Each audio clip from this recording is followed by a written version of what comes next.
What's up, you guys? This is Oswaldo from Rockentry, and today we're going to talk about footwork. I am really excited about this video because I know one of these tips are going to help you increase your footwork by a lot. Trust me, I'm really excited about this because one of the tips I'm going to share with you guys has helped me improve a lot. And this is what we're going to do. We're going to be climbing this bouldering problem here, which you can already tell it's going to involve a lot of footwork. And I'm going to share with you guys the things that don't work, why they don't work, what do I do to fix those issues.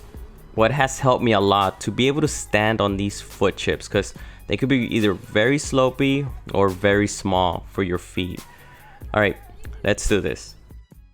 Now, these are clear examples of how we typically fall with these type of holds. We usually slip out, and it can get pretty frustrating, I know, and it does get harder. But the more you do it, the more you familiarize yourself with these type of holds, and the more comfortable you will be with these type of holds. Now, I want to share with you guys a comparison between these two. Now, we're going to look at these two comparisons closely and share with you guys why on the right side of the screen am I able to stand up on this hold and move on from it, and what is it that I'm struggling on the left side.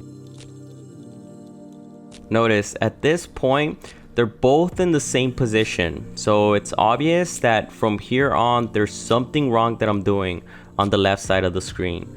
So let's look at what's going on the left side.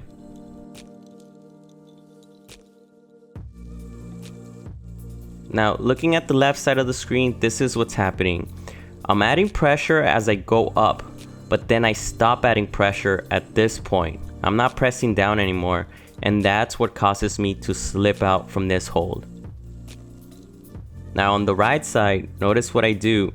I continuously add pressure on this hold. I don't stop. I continue to press down on this hold as much as I can, and I don't stop.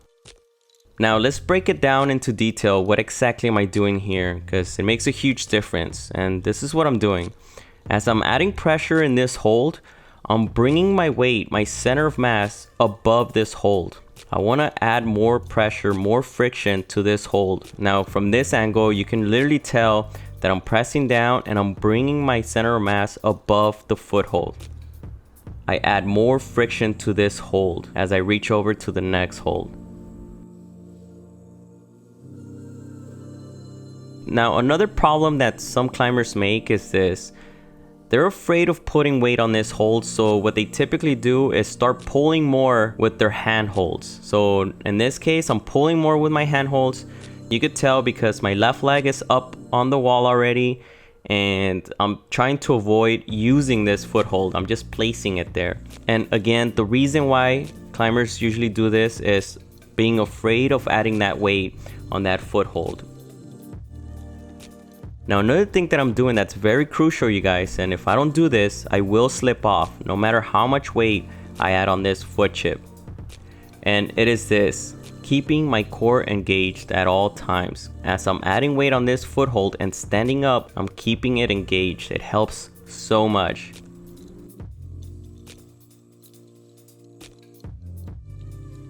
Next, I want to share with you guys the different locations that I can place my toe on this foothold, just so you get a clear idea where exactly you can place it. And I'm going to share that tip with you guys on what helps me be able to put it precisely where I want it. Now in this case, I'm putting a chalk mark here just to indicate where I'm going to place it. Typically I don't put chalk marks on the holds, just so you guys know. This is just for you guys in this case. Now here, as you can see, I'm placing my foot right on top of the hold, and I still slip off. Now next, I'm going to try to put my foot on this portion here. It sticks out, so I want to give it a try.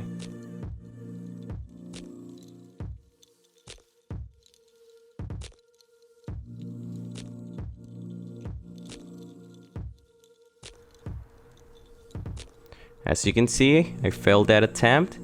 Now next, I'm going to show you guys how exactly do I place my feet on this hold. As you can see, based on the chalk mark, I actually I get part of the wall and then go down to the hold. I'm trying to place as much rubber of my toe as possible on that hold. As you can see closely here, notice what happens. As I touch the wall, I go down and grab as much as I can from that hold.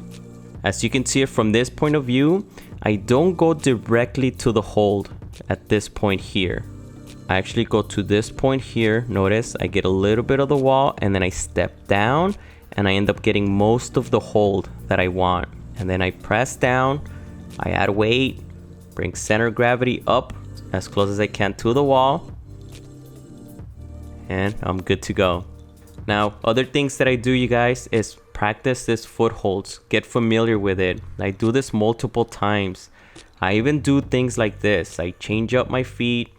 I do some crossing like this as well, because I want to have control over my footwork. I want to be comfortable putting weight on small footholds.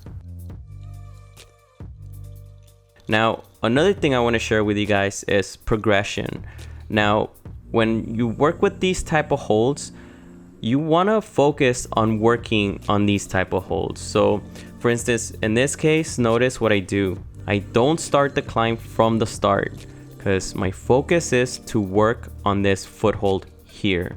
So I actually start off from this purple hold here on my left foot, and then I just practice putting weight on this hold here. So that's my goal. I'm just practicing. At this point, I slipped off, but then I try again.